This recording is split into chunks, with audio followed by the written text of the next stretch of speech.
Florida lakes, our most precious of neighbors, drawing us to them with their cooling water, beauty, and serenity.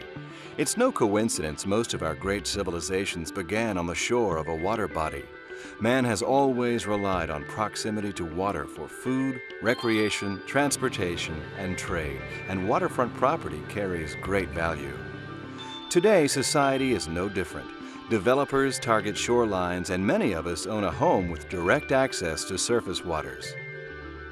With more and more homes being built on Florida lakes, how can we continue to grow while protecting the health and water quality of our crucial surface waters? You're about to see how you can live on a lake, enjoy all of its benefits, and live in harmony with nature at the same time. You'll learn what you can do to improve the water quality in your lake. See the benefits of planting native Florida aquatic plants along your shoreline and find out how to help fish, birds, and wildlife on your lake to thrive.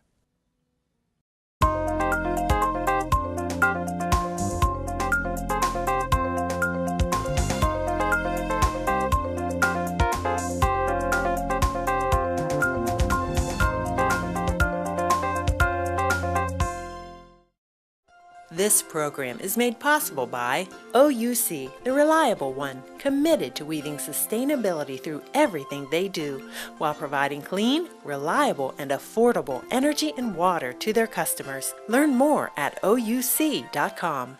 And by the City of Orlando.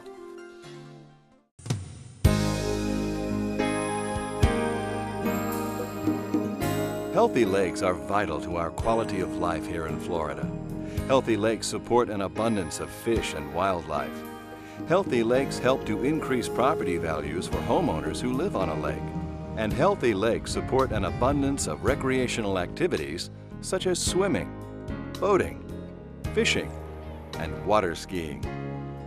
Water quality issues have always been one of the most important factors affecting our lakes and rivers in Florida. Every lakefront homeowner wants the lake they live on to be vibrant and beautiful. But to have a healthy, beautiful lake, we must understand what a lake needs to keep it balanced.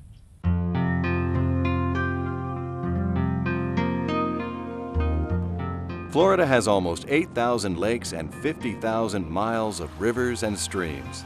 Surrounding many of these lakes is wetland and floodplain, stretches of open, flat terrain, sometimes wet and sometimes dry. These wetlands control flooding when lakes overflow, purify the water by filtering out sediments and pollutants, and support fisheries and other wildlife habitat.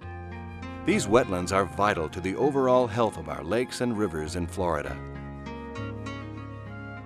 For a lake to remain healthy, a delicate balance must remain in place between all living things which rely on the lake for survival and interact within its environment.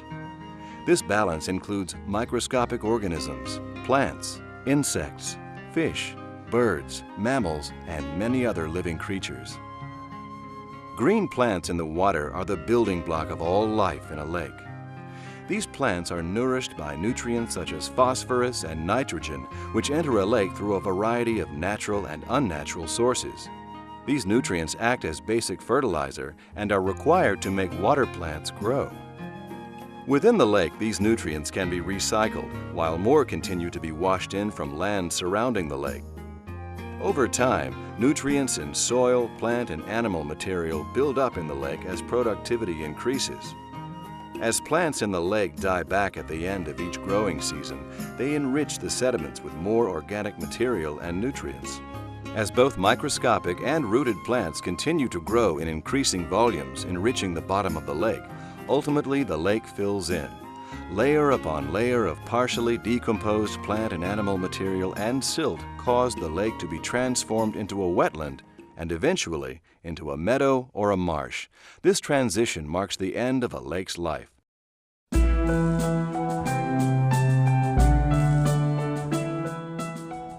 A lake's life usually lasts several hundred or thousand years under natural circumstances. However, it can be substantially shortened by human behaviors, such as improper building practices, which make soil susceptible to erosion. As erosion increases within the wetland area surrounding a lake, more and more surface ground is transported into the lake. Consequently, the lake fills in faster and the life of the lake is decreased. Many Florida lakes are now seriously polluted from development. Lakes Apopka and Okeechobee are two of the largest, best-known examples. Nutrients and sediments from agricultural development and farming have devastated lake habitats. The floodplains and wetlands around these lakes have been polluted with stormwater runoff and agricultural waste containing nutrients and toxic chemicals. Human beings also degrade the water quality in a lake by contributing additional nutrients. Nutrient overload occurs when man-made sources are allowed to discharge into a water body. Stormwater discharge from paved areas and streets containing oil and chemical residue, sewage effluent disposal, runoff from lawns and farms carrying fertilizers, pet and livestock wastes, pesticides, and decomposing leaves and debris all contribute to the nutrient loading of an aquatic ecosystem. These additional nutrients boost the continuing production of plants and algae life in the lake and contribute to the filling of the lake as they die and become part of the sediment. A reasonable amount of phosphorus is a good thing, but too much makes the lake unhealthy.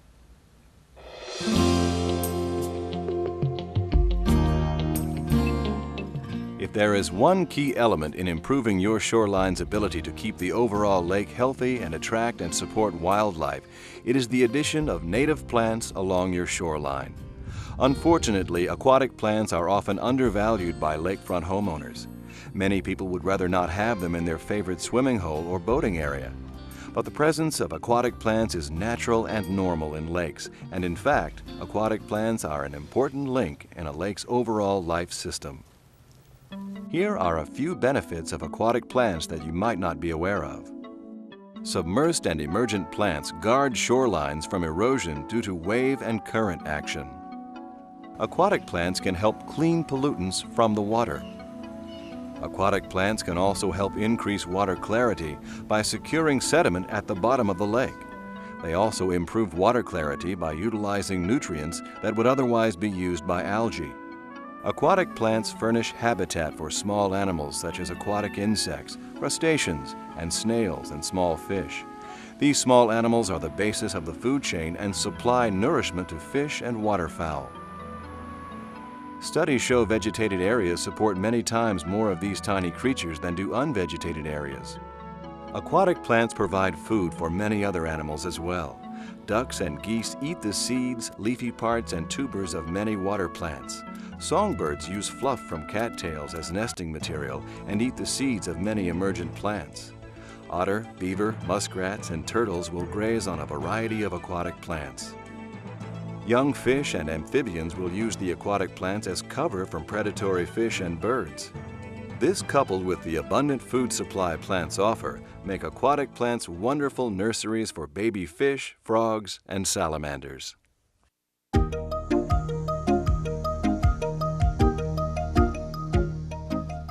In an effort to improve surface water quality, a new type of water landscaping has emerged called aquascaping.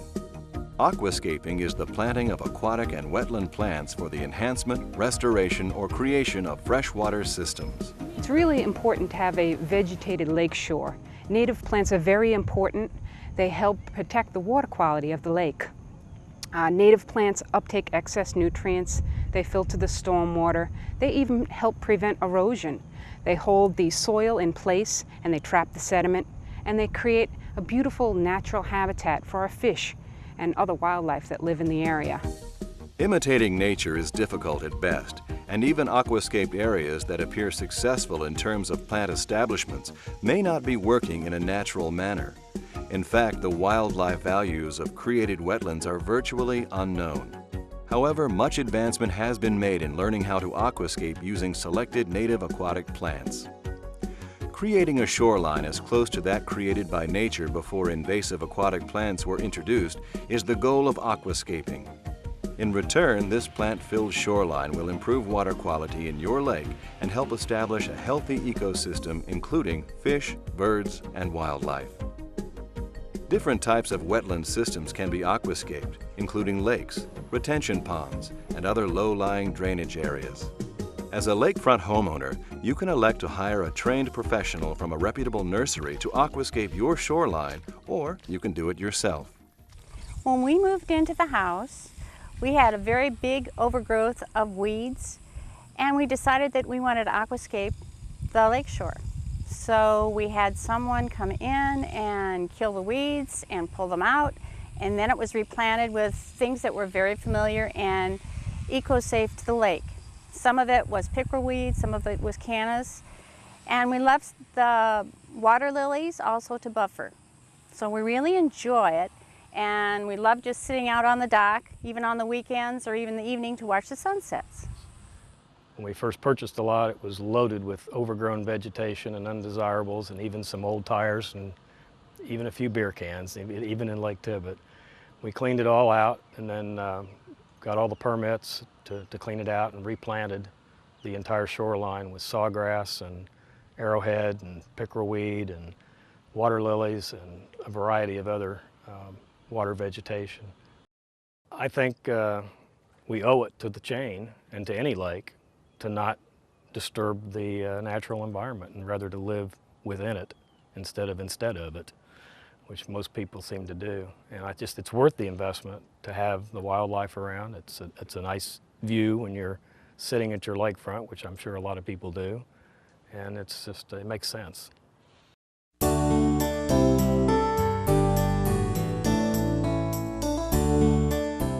The littoral zone is the part of the lake your aquascaping project will focus on.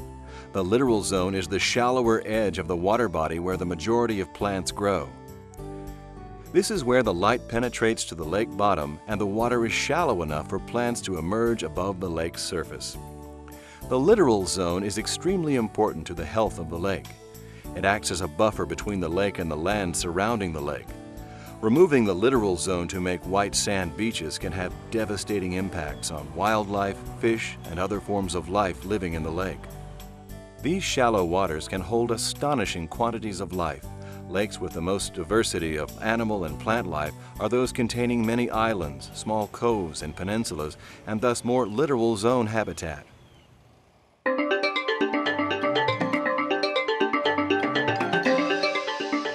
Before you begin altering your lakefront shoreline with your aquascaping project, you must get a permit.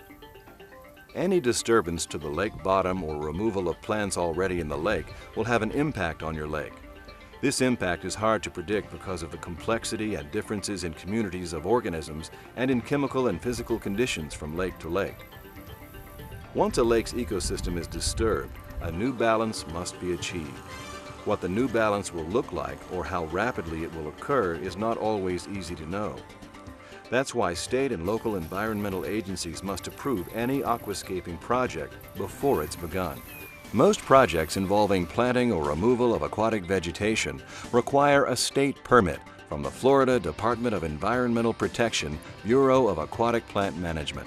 In addition, permits are sometimes required from local government agencies. Any activity in which a lake's bottom is significantly disturbed, including dredging, excavating, filling, or dock building, often requires even further permitting from the Florida Department of Environmental Protection and from regional water management districts. So don't forget to check with your area's environmental government agencies before you begin your aquascaping project.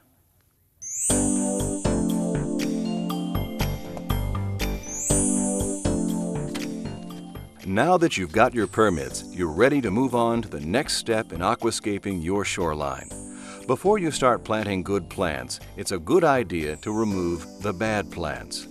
Good plants are plants you want in your lakefront aquascape. These plants are native plants, plants found in North America before European settlers arrived. These native plants seldom cause problems because they have adapted to one another and their environment over millions of years. Bad plants are invasive plants or non-native plants. These fast-growing plants have been introduced from other areas of the country and world and do not have the controls that keep them in check in their home waters.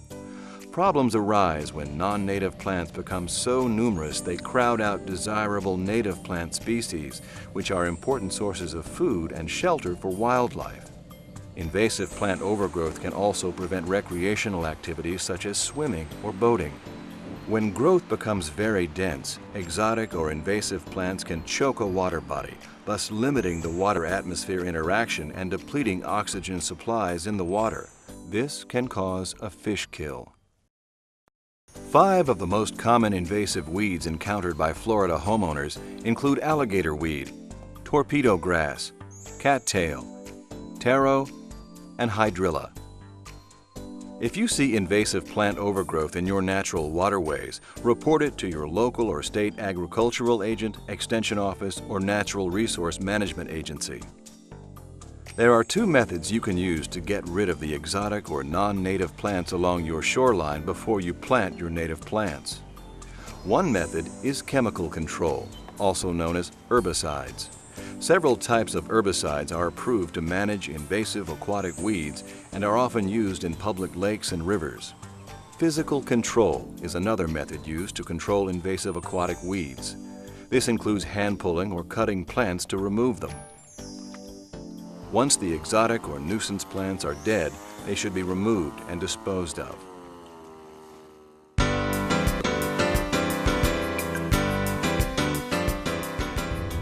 Now you're ready to begin planting your native aquatic landscape. A successful aquascape starts with a plan. Your plan should include a design of the area to be aquascaped. A few pre-planned design conditions can greatly improve the wildlife value of your wetland planting while retaining its important stormwater management function.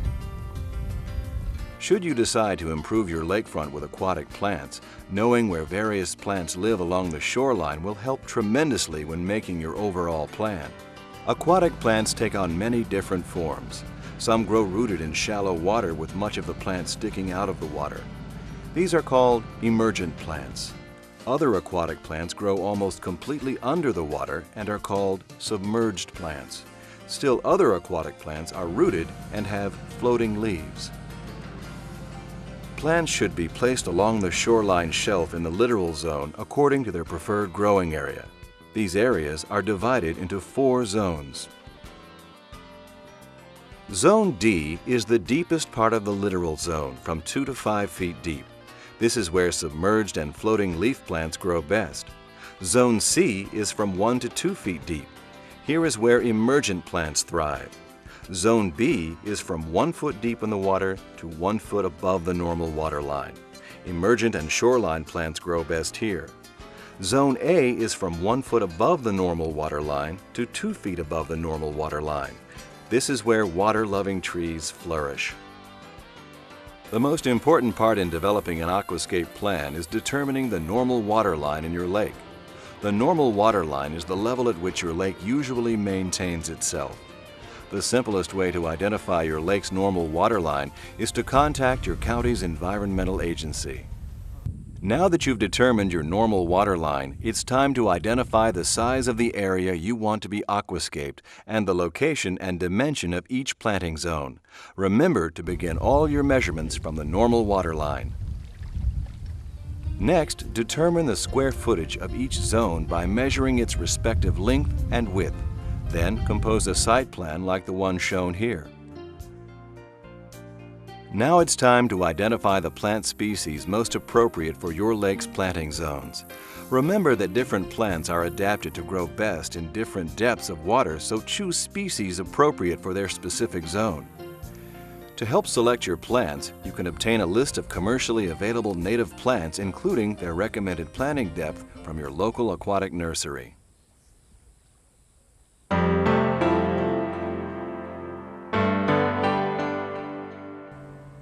When choosing aquatic plants, it's very important to make sure they are native to your area.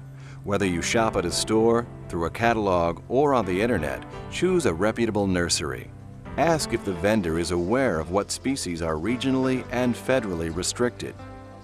Here are some examples of native wetland species recommended for use in lakefront restoration and in planting shorelines of lakes, created ponds, and retention areas.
Once you've chosen the species of aquatic plants you want for your lakefront, determine the number of plants needed for each zone according to the density you desire or by the density specified by your agency permit. Plant trees and shrubs at strategic locations or in clumps to achieve an aesthetic effect. Emergent plants should be placed so they are tall enough to extend above the waterline. The best way to plant aquatic plants in the water is to use bare root specimens, which are soil and weed-free. This helps prevent undesirable plants from being introduced into your aquascape.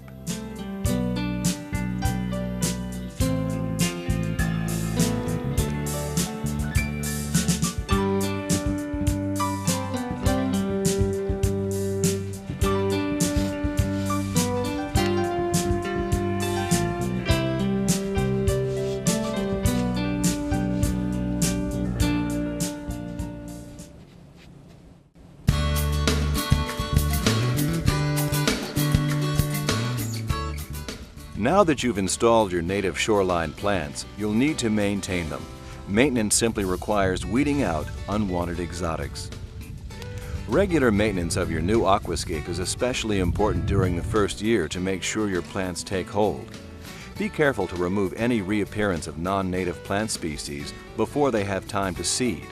Hand removal is preferred, but spot spraying by an experienced spray operator can also achieve the desired results without damaging beneficial plants. If done periodically, simple hand removal of invasive plants such as torpedo grass and water hyacinth is rather easy. Just make sure to remove the roots of unwanted plants very thoroughly. Once native aquatic plants are established, maintenance is greatly reduced. Native species are hardy and can withstand normal fluctuations in water levels.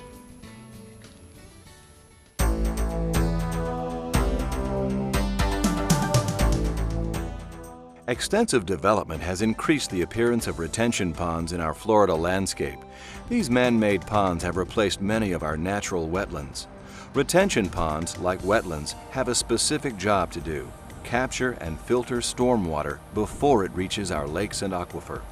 Because of this, every effort should be taken to maintain their function, appearance, and ability to support Florida wildlife. This balance can be achieved by aquascaping their shorelines. If you find yourself creating, managing, or living with one of these retention systems, here are some guidelines to follow to assure these man-made wetlands function to their ultimate potential. Appropriate aquatic, emergent, and upland plants should be planted around the edge of the retention pond. These plants will help absorb pollutants from stormwater entering the pond and help increase water quality in the pond. Irregular-shaped retention ponds with islands in the middle offer far greater wildlife habitat than round or oval-shaped ponds.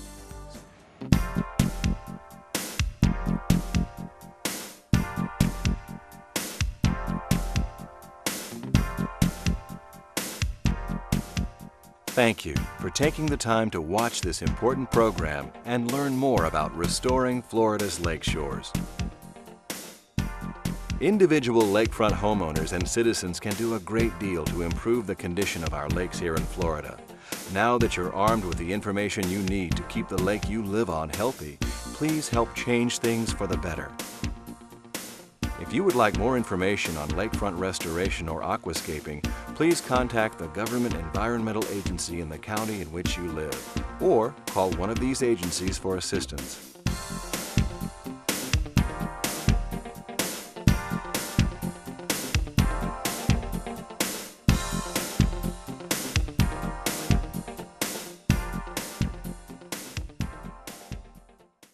This program is made possible by OUC, the reliable one, committed to weaving sustainability through everything they do, while providing clean, reliable, and affordable energy and water to their customers. Learn more at ouc.com. And by the City of Orlando.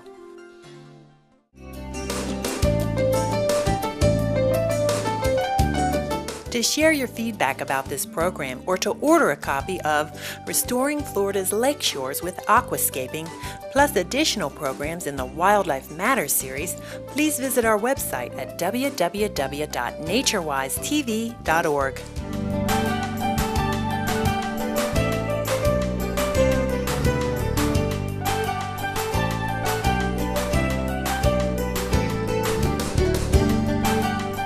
Wildlife Matters is created and produced by NatureWise Incorporated, dedicated to improving the environment through educational television and video.